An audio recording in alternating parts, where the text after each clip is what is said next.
Quelques jours après la DJ Barbara Butch, le concert gratuit du chanteur Amir prévu à Marseille a finalement été annulé pour des raisons de sécurité. Des appels au boycott lancés par des militants pro-palestiniens ont eu raison de cet événement. Une décision qui suscite une vive émotion et qui relance le débat sur la liberté de création et la sécurité des artistes. Alors Gilles William Goldnadel, est-ce que pour vous, ces annulations de concerts successifs, ça vous inquiète pour la liberté artistique en France ? Non seulement ça m'inquiète, mais ça m'encolère encore bien davantage. Parce que vous évoquez la sécurité des artistes. En vérité, c'est l'intolérance que je pourrais résumer d'un mot, antisémite. Et, il faut dire le mot, vous avez raison. Il n'y en a pas d'autre, parce que, excusez-moi, Amir, il est boycotté uniquement parce qu'il est franco-israélien. Je ne sache pas, il est resté très prudent et je ne l'en blâme pas. Il n'a pas pris des positions ouvertement pro-israéliennes ces derniers temps parce que malheureusement, il connaît le système, si j'ose dire. Mais malgré tout, le simple fait, à raison de sa nationalité, il est boycotté. Et c'est une forme de lâcheté que de dire que c'est pour des raisons de sécurité.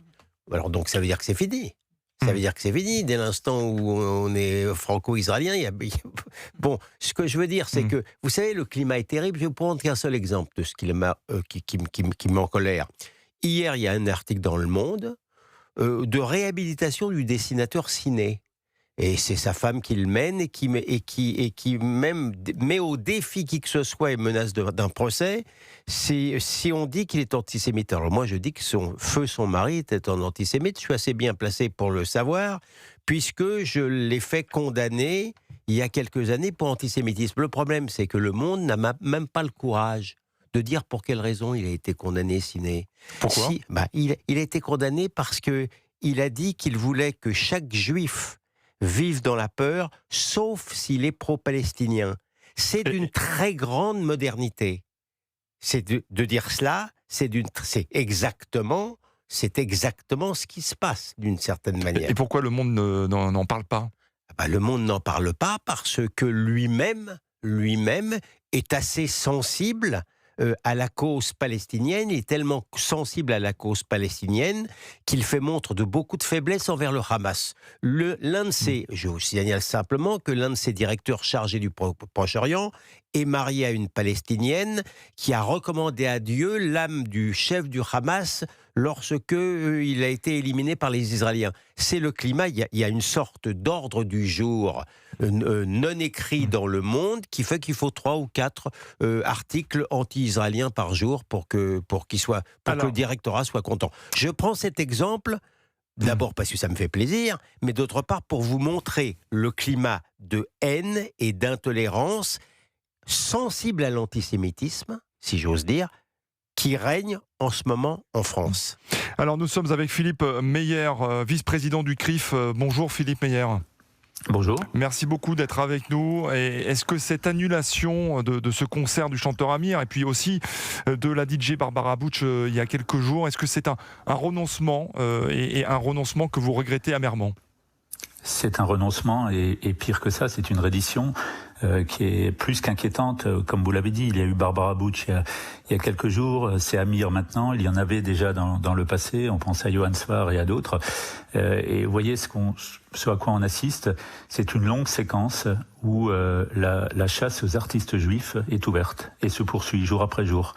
Et avec toujours le même procédé qui est utilisé à la fois par ce parti d'extrême gauche et à la fois par ces militants violents pro-palestiniens, des campagnes de haine, des pressions, des intimidations. Et cela aboutit finalement, pour certains, à des renoncements. Et vous savez, il faut être très très vigilant et on peut être très inquiet par rapport à ça. L'histoire nous l'a toujours appris. La censure de la culture n'est jamais anodine. Elle est toujours le prélude de ce qu'on peut attendre de pire. Et si on tolère ce qui est en train de se passer en France, on laissera gagner la haine. On laissera gagner le fait qu'un parti politique, LFI en l'occurrence, que des groupuscules pro-palestiniens violents, militants, finalement auront gagné, auront pris en otage la culture, auront pris en otage le socle qu'est notre démocratie, notre liberté, notre socle républicain. Et il n'y a évidemment aucun renoncement à avoir, comme vous l'avez dit au début. Et maintenant, très clairement, ça suffit. Ce qu'on a envie de dire, c'est que ça suffit. Tous ces boycotteurs, tous ces militants violents de la haine doivent maintenant, enfin, si je puis dire, enfin répondre de leurs actes. Il y a un état de droit. Il y a une justice, on ne peut pas laisser passer et il ne faudra absolument pas laisser passer. Parce qu'aujourd'hui, Philippe Meyer, vous avez raison, vous dites ça suffit. Et est-ce que, c'est votre sentiment aussi, Elliot Maman, aujourd'hui, on est allé trop loin ?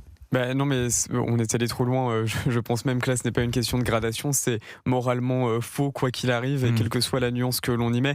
Évidemment que l'on peut avoir un débat, mais ce qui est inquiétant aujourd'hui, c'est que l'on se rend compte que la possibilité même d'avoir une discussion n'est plus possible. Et d'ailleurs, ce n'est pas la première fois, et ce n'est pas uniquement dans la scène artistique que l'on se rend compte que aujourd'hui, notamment pour un certain nombre de personnalités qui sont connues pour leur confession juive ou pour leur origine confessionnelle, il est tout simplement impossible d'avoir une représentation au public. On a par exemple eu le cas de conférences même dans le milieu universitaire qui avaient été annulées. Par exemple, Alain Finkielkraut à Sciences Po en 2019 qui n'avait pas pu se rendre sur place, non pas parce que l'institution ne souhaitait plus l'entendre, mais parce qu'il y avait une crainte que les débordements sécuritaires ne puissent pas être maîtrisés. Et ça, c'est quand même absolument effrayant de voir cette incapacité aujourd'hui qu'ont un certain nombre d'acteurs de simplement pouvoir se défendre publiquement. Je ne parle évidemment pas de riposte physique, mais juste une défense institutionnelle et physique. Et donc j'aurais une question pour Philippe Meyer. Vous disiez à l'instant qu'il y avait aujourd'hui des personnes qui instrumentalisaient la haine. Quelle est cette haine à votre avis ? Quelle est la motivation à l'origine de ce qui est en train de se passer ?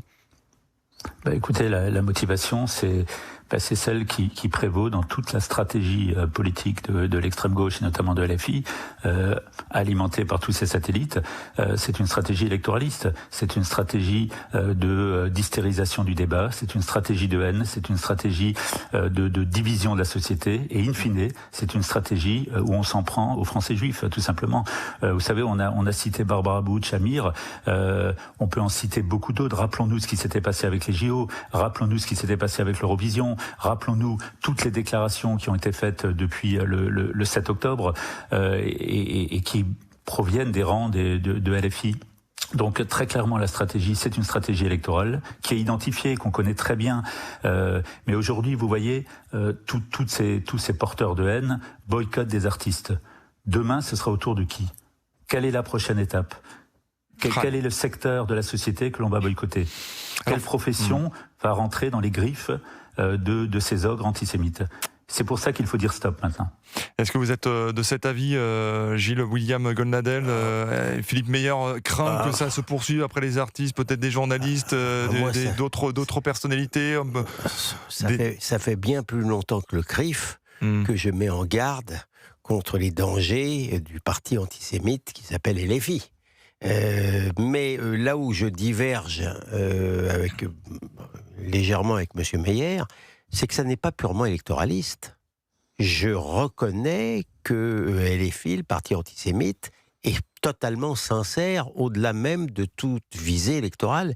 Il déteste les Juifs, il déteste Israël, et au-delà de cela, il déteste les Occidentaux, dont les Français. Il ne faut pas oublier que le LFI n'est pas seulement un parti antisémite, c'est un parti racisant, qui racise, dont certains membres considèrent disent que les Blancs sont inférieurs aux Noirs. Il y a un député LFI qui a expliqué que les nordistes étaient sous-développés intellectuellement et que les Africains étaient plus intelligents. On en est là à LFI. C'est un parti qui maintenant est délibérément racisant et qui a toujours été profondément anti-français. Le racisme anti-blanc, il connaît bien LFI. Je me permets de vous rappeler que tout blanc, tout moche, c'est M. Mélenchon qui l'a prononcé. Hein. En tout cas, évidemment, le racisme n'a rien à faire, ni l'antisémitisme dans notre société. Et merci à vous, Philippe Meyer, de le dénoncer sur l'antenne d'Europe 1, en espérant évidemment pour nos amis juifs qui vont pouvoir continuer de se sentir en paix dans notre pays. On va dans un instant parler de ce qui s'est passé à Crépol. On va même en parler tout de suite, bien sûr, puisqu'il y a eu un revirement de situation près de 3 ans après le meurtre de Thomas Perrotto. Eh bien, la justice vient de requalifier les mises en examen des 14 suspects, dont 11 mineurs. Alors, Gilles-William Goldnadel, vous êtes avocat, justement. Comment expliquer que le ministère public doit porter l'accusation au nom de la société, qui doit porter l'accusation au nom de la société, n'ait pas retenu la circonstance de racisme anti-blanc et anti-français au départ? Je ne puis l'expliquer que par l'idéologie, parce que dans un procès normal, et qui s'est terminé par un meurtre, lorsque vous avez des témoignages, en l'espèce 9, mais lorsque vous avez des témoignages qui disent qu'il y a eu des cris racistes, que ça soit sale arabe, sale juif ou mort aux blancs, peu importe la catégorie, le parquet a l'obligation juridique de viser à titre de circonstances aggravantes éventuelles, parce que vous savez, je n'y étais pas, mais en tous les cas, il est certain que le racisme présumé était évident au regard des témoignages. Il ne l'a pas fait. Il y a eu, vous savez bien, un climat idéologique exceptionnel. Vous avez eu un livre qui a été pondu, où l'un des journalistes a expliqué que maintenant, Thomas, il n'a pas pu être tué parce qu'il était blanc, puisque le racisme anti-blanc n'existe pas. Donc comme ça, le problème est réglé. Donc tous ceux dont je fais partie, qui ont dit qu'il y avait manifestement du racisme anti-blanc, ont été, je pense à Patrick Cohen, agonie d'injures, par l'idéologie dominante encore, y compris dans un certain espace judiciaire. Et là, on a eu la chance d'avoir une juge qui, au rebours de l'idéologie, je ne dis pas dominante, mais prégnante dans une partie de l'espace judiciaire, je ne dis pas tout l'espace judiciaire, la preuve, tient bon et dit effectivement, il y a 9 témoignages qui expliquent qu'il faut planter les Blancs. Donc, elle est bien obligée. Ensuite, le tribunal y décidera.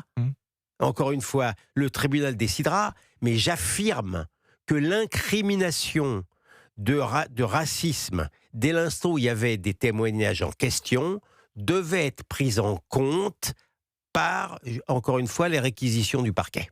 Gilles-William Goldnadel, avocat, essayiste, et Elliot Maman, journaliste, vous restez bien évidemment avec nous. On continuera de parler de cette affaire de Crépol et ce revirement de situation concernant ces mises en examen. Et il y a maintenant cette précision, puisque les juges d'instruction se sont appuyés sur des dizaines de témoignages faisant état de propos hostiles aux Blancs. On en parle dans un instant sur Europe 1.